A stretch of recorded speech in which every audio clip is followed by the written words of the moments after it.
Good morning friends. मैं रविंद्र त्रिपाठी आप सबका अपने YouTube channel cinema with Ravindra Tripathi पर स्वागत करता हूँ। दोस्तों, आपको पहले बता चुका हूँ और आपको मालूम भी होगा कि शोले फिल्म को 50 साल हो चुके हैं। ये 15 अगस्त 1975 को रिलीज हुई थी। मतलब 50 साल एक दिन पहले। आज 16 अगस्त है। तो खैर, बहरहाल अभी मैं आपको इससे संबंधित कुछ कहानियाँ आज और कल, आने वाले कल को सुनाऊंगा, इसकी कास्टिंग को लेकर। इसमें एक महत्वपूर्ण किरदार थे, अब नहीं है इस दुनिया में, या हैं फिल्म में तो हैं ही हैं वो अभी। गब्बर सिंह की भूमिका में थे अमजद खान। अमजद खान की कास्टिंग कैसे हुई थी? ये जो सलीम जावेद थे, उनका कॉन्सेप्ट था, बेसिकली ये सलीम साहब का कॉन्सेप्ट था, सलीम खान का कॉन्सेप्ट था। जो मूल कहानी उन्होंने लिखी थी आइडिया के लेवल पर, उसमें यह था कि एक आर्मी अफसर जो रिटायर्ड हो गया है, बदले लेने के लिए 2 रिटायर्ड आर्मी पर्सनल को हायर करता है। पर जो निर्देशक इसके थे रमेश सिप्पी, उनको लगा कि नहीं, इसमें आर्मी का एलिमेंट ले लेंगे तो मामला जो है, कई बार आर्मी और सेना वगैरह कॉम्प्लिकेटेड हो जाता है। तो उन्होंने जो पुलिस अफसर वाला किया था, जो संजीव कुमार ने किरदार निभाया था। बहरहाल ये तो अलग बात है, लेकिन सबकी कास्टिंग जब हो गई, और वो कैसे हुई वो मैं आपको बाद में बताऊंगा। आज सिर्फ अमजद खान वाली कास्टिंग की बताऊंगा, गब्बर सिंह वाली, जिनका गब्बर सिंह नाम बहुत ज़्यादा पॉपुलर है।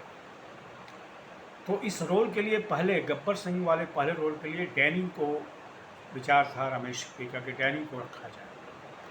पर डैनी उस समय कमिट कर चुके थे। बात स्वीकार करने के बाद भी उन्होंने फिरोज़ खान धर्मात्मा बना रहे थे, तो धर्मात्मा के रोल में वो चले गए। उसके बाद बड़ी अफरा तफरी हो गई रमेश सिप्पी के कैंप में।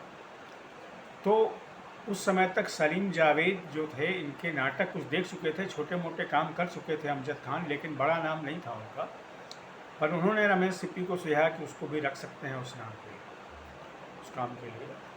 तो रमेश सिप्पी ने ऑडिशन दिया। इन लोगों ने कहा जाकर कि ऑडिशन दो, हो सकता है तुम फिट कर जाओ। तो अमजद खान उसमें थिएटर किया करते थे, नाटक किया करते थे, रंगमंच में करते। तो गए ऑडिशन देने। ऑडिशन उनका बड़ा अच्छा रहा, शानदार रहा। रमेश सिप्पी ने उनको सेलेक्ट भी कर लिया, और सलीम जावेद वगैरह ने भी उनको बधाई दी कि चलो तुम ऑडिशन में सेलेक्ट हो गए। और उसके लिए फिर उस रोल को पढ़ करके अमजद खान ने तैयारियां भी शुरू की। अमजद खान आप जानते होंगे, एक सिनेट अभिनेता थे जयंत, उनके बेटे थे वो। तो उसमें जयंत बीमार भी थे, उनको कैंसर हो गया था। अमजद खान की शादी भी हुई थी सदा सदा। तो खैर, इस बीच जो तैयारियाँ कर रहे थे, बहुत ज़बरदस्त रिहर्सल करते थे, अपना संपूर्ण उन्होंने उस रिहर्सल में झोंक दिया। लेकिन जब उनके रोल की पहली शूटिंग हो रही थी, और उसमें एक डायलॉग था जो बहुत मशहूर डायलॉग है शोले का, कितने आदमी थे, यानी कितने आदमी थे, यही वाला डायलॉग जो था वो था। और इसको बोलने के समय अमजद खान इतने नर्वस हो गए कि लगभग वो जो सीन था वो बिल्कुल मिट्टी में मिल गया वाली बात हो गई। कई रीटेक हुए, लेकिन कोई बात नहीं बनी। अब रमेश सिप्पी भी परेशान। सलीम जावेद को लगा कि यार हमने इसकी कर दिया इसको रिकमेंड, और ये कुछ कर नहीं पा रहा है, तो वो भी परेशान थे। अमजद खान तो परेशान थे ही थे। इसी दौरान अमजद खान पिता भी बन गए थे। लेकिन इनके खिलाफ एक अभियान चल रहा था, अमजद खान को हटाया जाए। कई लोग लगे हुए थे रमेश सिप्पी पर कि इनको हटा दिया जाए। यहाँ तक कि सलीम जावेद ने भी रमेश सिप्पी से कह दिया कि भाई अगर काम नहीं कर रहा है तो दूसरा आदमी खोज लो।